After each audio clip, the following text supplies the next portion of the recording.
we are live, so I need you guys' attentions on Canvas here. I haven't posted your thread yet, so if you need to get to the Zoom room, you can go to modules, and then it's right at the top there.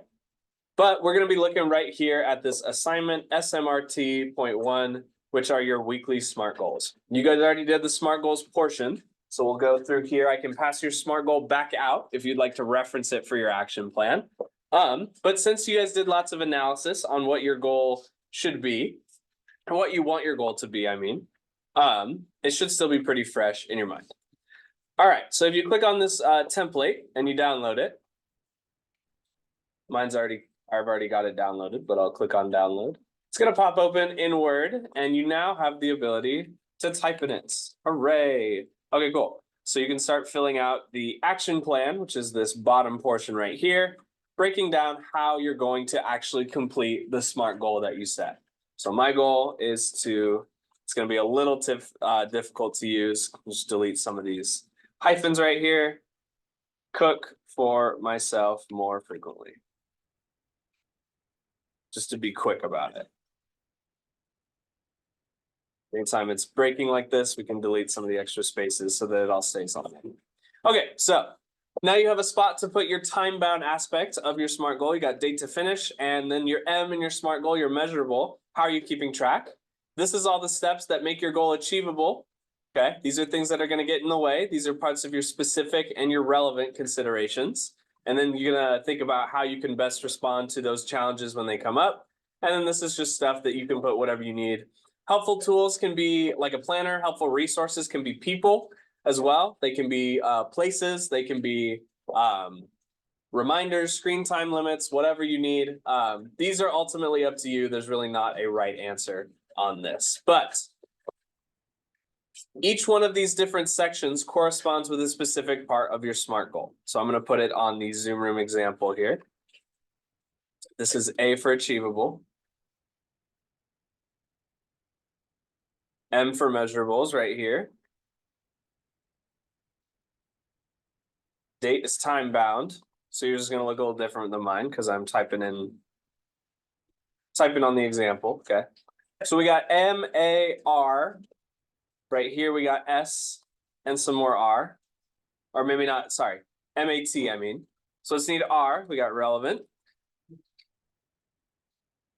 And this is also specific.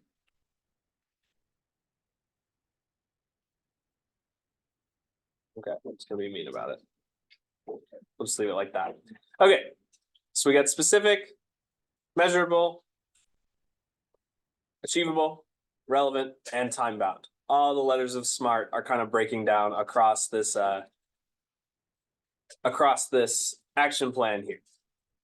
So what I want you guys to do is fill out this action plan. If you would like your SMART goal that you set on the sheet, I can find it in my pile back here. But that's what we're working on currently. So we spent about 10 minutes or so doing that. Control S. Okay, any questions? Okay, cool. Thank you guys. I'm going to pause the Zoom room.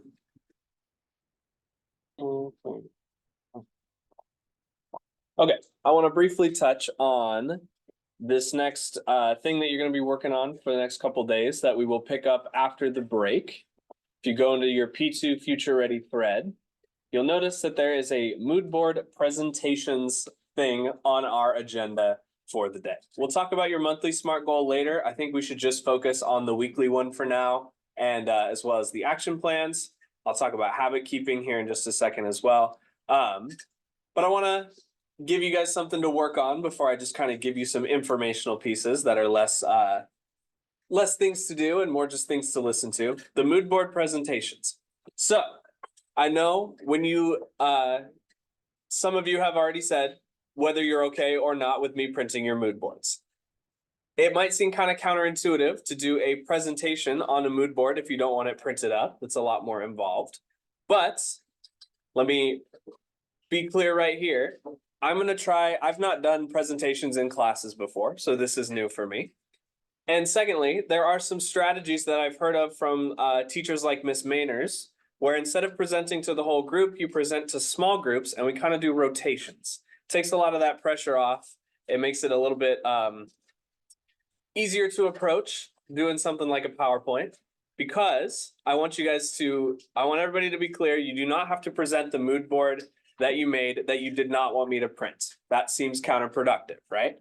So if you're okay with me printing your mood board, then you're totally fine using that one as your visual aid for your presentation about yourself. It has to be a 2-minute max presentation. This is something that Miss Earthley's class did, and we're also going to borrow. You can use your original mood board if you're okay with using that one, or you can make a new one for this presentation. It does not have to be super in-depth or super detailed. And we're actually going to be doing those presentations entirely after the break. So still in that phase of kind of getting to know people in the class, getting to know how to talk in front of a group.